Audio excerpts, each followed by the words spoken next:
Alors, on a parlé de ta relation au divin, euh, et puis, on va dire du début de ton chemin spirituel, mais je vais te reposer la question, parce que c'est fascinant. Où est-ce que ça a commencé? Alors ça a commencé grâce à ma femme qui faisait de l'astrologie et son professeur d'astrologie s'occupait avec, elle faisait comment on appelle ça, des prières pour soigner les malades avec Maggie Lebrun. Je ne sais pas si vous avez entendu parler il y a très longtemps, hein. Elle a 33 ans, donc ça fait 50 ans. Et donc je suis allé dans ces prières. Voilà. Et puis il y a des gens qui se levaient, puis qui soignaient, qui essayaient, qui faisaient la position des mains pour soigner les gens. Et moi, j'étais là presque comment dire, en amateur, et on m'a poussé pour aller soigner quelqu'un.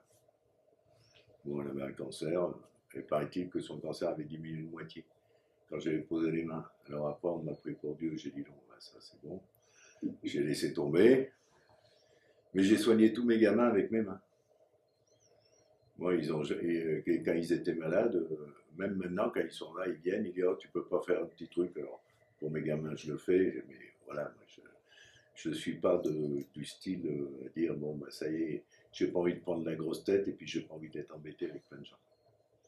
Il faut être clair. C'est pas parce que vous avez un don que vous devez comment le, l'exploiter financièrement ou quoi que ce soit. Moi, c'est absolument pas mon monde. Il y a plein de rebouteux, puisque Oui, en fait c'est ça, oui, voilà, voilà. qui Si on peut aider, on aide. Si c'est vraiment obligatoire, je le fais. Quand dans le désert, il y a une amie qui est tombée dans le feu, il n'y avait personne, et il a bien fallu que je me débrouille. il fallait couper le feu. Voilà. Et donc, je l'ai fait. Elle a pu tenir 3 jours quand elle est arrivée à l'hôpital. Là, donc, elle était brûlée au 3e degré quand même, hein. Mais elle n'a pas souffert. Mais ça a coupé le feu. Donc, ça, c'est des choses qu'on peut faire. Oui. Mais c'est pas dans mon monde. Moi, je trouve que ça c'est exceptionnel. C'est des choses qu'on doit faire, pas en faire un métier ni quoi que ce soit. C'est ah oui, cette personne, elle souffre. Des fois, je vois des gens qui souffrent, je mets la main, mais ils ne le savent même pas que je mets la main. Parce que c'est pas. Les trois quarts des gens ne savent pas que je peux. Et c'est comme ça que je suis rentré un peu en spiritualité. Alors maintenant, tout le monde va le savoir. Bah, c'est pas grave. C'est pas grave, c'est pas pour ça qu'ils vont se mettre au portail, hein. Non, mais c'est le début. C'est le début. J'ai dit, tiens, c'est pas normal, pourquoi moi je peux faire ça. Et donc, j'ai rencontré une personne qui, comme je disais tout à l'heure, il m'a dit, je t'aime là où on n'avait jamais dit, et j'ai suivi son enseignement pendant 10-20 ans.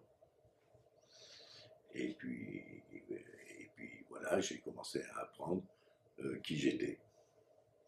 Et donc, c'est quand même toujours. Ce qui est le plus beau, c'est de savoir, ah oui, je suis comme ça. Voilà, j'ai refusé d'écrire parce que pour telle raison.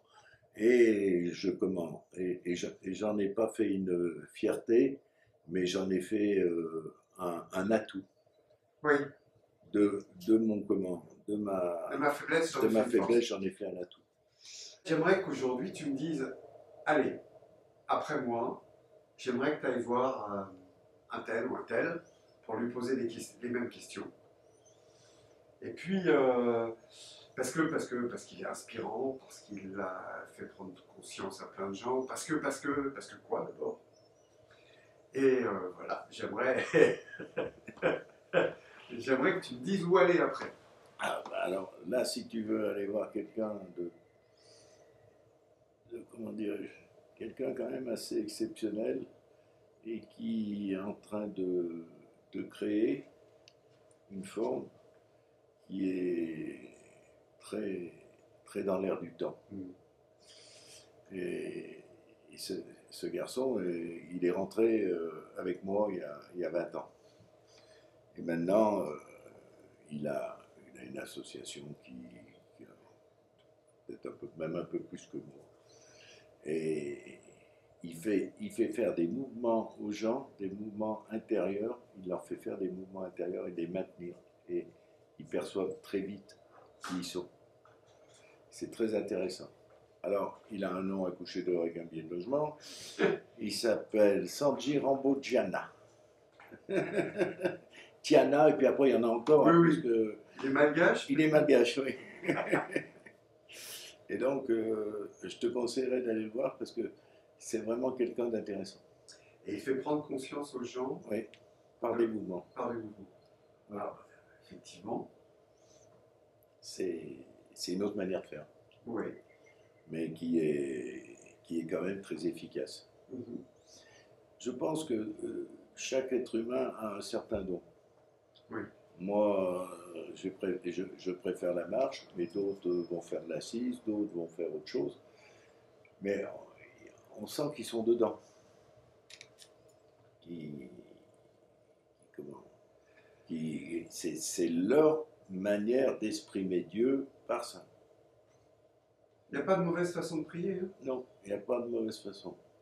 Et donc, et puis comme il a 20 ans de moins que moi, même un peu plus.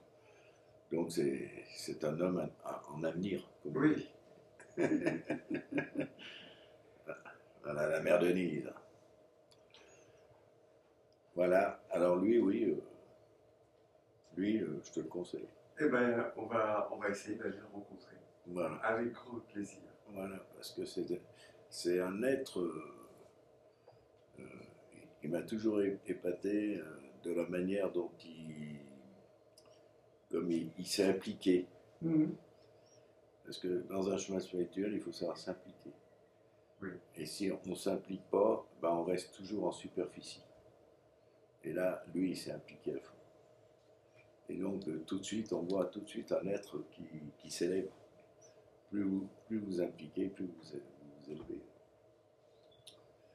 Voilà. Merci Alain. C'est mon ami. Merci beaucoup.